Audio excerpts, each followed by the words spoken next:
بخیر چیز چرا بچه؟ بخیر سحری شده چی شده ایده؟ چی شده؟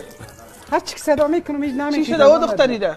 بسم الله الرحمن الرحیم. چی را میخوری بچه؟ سحری بیا است. چی میکنی زن تو به خدا؟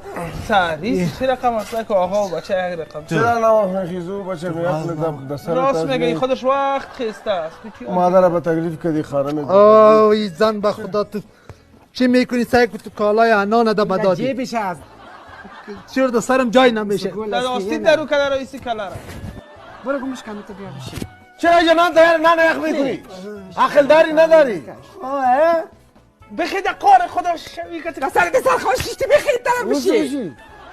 سر دست مزدی یو سعی که برده که یا نده سعی که دختر میخیزه یا آدم نیست میخیزه از شما که یک سو پیش چای جور میکنه.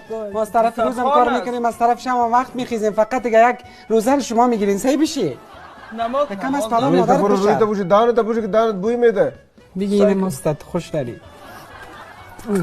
ما بسیار او مرده که جوانی نموده بودی هیچ ما خیلی نه سعی که بچه رو چرا نوخ ماست است میخیزن؟ یه وقت بخیزن بشی صحیح بشی.